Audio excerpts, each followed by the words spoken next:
Hi hello friends, welcome back to the channel. ಇವತ್ತಿನ recipe ಬಂದು ಇಡ್ಲಿ ಸಾಂಬಾರ್ ಪುಡಿ. ಇದನ್ನು ಹೇಗೆ ಮಾಡೋದು ಅಂತ ನೋಡೋಣ ಬನ್ನಿ. ಮೊದಲಿಗೆ ಒಂದು ಪ್ಯಾನ್ಗೆ 1 ಟೇಬಲ್ ಸ್ಪೂನ್ ಆಗುವಷ್ಟು ಎಣ್ಣೆಯನ್ನು ಹಾಕೊಳ್ಳೋಣ.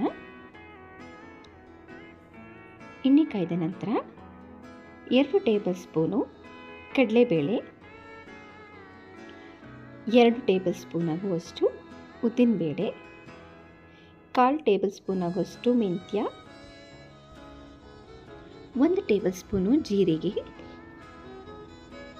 3 ಟೇಬಲ್ ಸ್ಪೂನು ಧನಿಯಾ ಅಥವಾ ಕೊತ್ತಂಬರಿ ಬೀಜ,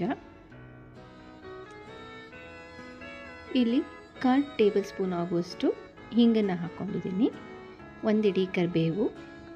ಸೊ ಇವೆಲ್ಲವನ್ನು ಹಾಕ್ಕೊಂಡು ಲೋ ಫ್ಲೇಮಲ್ಲಿ ಇದನ್ನು ಹುರ್ಕೋಬೇಕು. ಕೆಂಪಾಗೋವರೆಗೂ ಇದನ್ನು ಹುರ್ಕೊಳ್ಳೋಣ. ಇಲ್ಲಿ ನಾವು ಇವತ್ತು ಮಾಡುವಂತಹ ಪೌಡರ್ನಲ್ಲಿ 2 ಟೈಮ್ಗೆ ಆಗುವಷ್ಟು ನಾವು ಇಲ್ಲಿ ಹುರ್ಕೊತಾ ಇದ್ದೀವಿ. ಇದನ್ನು ನೀವು ಇನ್ನೊಂದು ಸ್ವಲ್ಪ ಜಾಸ್ತಿನೇ ಮಾಡಿಕೊಂಡು ಏರ್ ಟೈಟ್ ಕಂಟೈನರ್ ಬಾಕ್ಸ್ನಲ್ಲಿ ಕೂಡ ಇಟ್ಕೋಬೋದು. ಈಗ ನಾನು ನೋಡಿ ಒಂದು 10ರಿಂದ 12 ಒಣಮೆಣಸಿನ್ಕಾಯಿ ಮತ್ತು ಬ್ಯಾಡಗಿ ಮೆಣಸಿನ್ಕಾಯಿಗಳನ್ನ ಹಾಕ್ಕೊಂಡಿದ್ದೀನಿ. ಖಾರಕ್ಕೆ ಒಣಮೆಣಸಿನ್ಕಾಯಿ, ಕಲ್ಲರ್ಗೋಸ್ಕರ ಬ್ಯಾಡಗಿ ಮೆಣಸಿನ್ಕಾಯಿನ ಹಾಕ್ಕೊಂಡಿದ್ದೀನಿ. ಒಂದು 3 ಬ್ಯಾಡಗಿ ಮೆಣಸಿನ್ಕಾಯಿ ನೀವು ಹಾಕ್ಕೋಬೋದು. ನಾನು ಇಲ್ಲಿ 1 ಹಾಕ್ಕೊಂಡಿದ್ದೀನಿ. ಇದನ್ನು ಕೂಡ ಲೋ ಫ್ಲೇಮಲ್ಲೇ ಇಟ್ಕೊಂಡು ಸ್ವಲ್ಪ ಫ್ರೈ ಮಾಡ್ಕೊಳ್ಳೋಣ.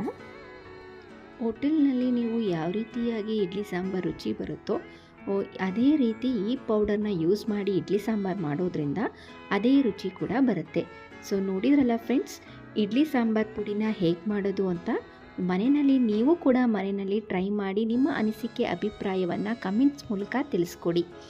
ಈ ವಿಡಿಯೋ ಇಷ್ಟ ಆದಲ್ಲಿ ಲೈಕ್ ಮಾಡಿ, ಶೇರ್ ಮಾಡಿ ಮತ್ತು ಚಾನಲ್ನ ಸಬ್ಸ್ಕ್ರೈಬ್ ಮಾಡಿ. Thank you all.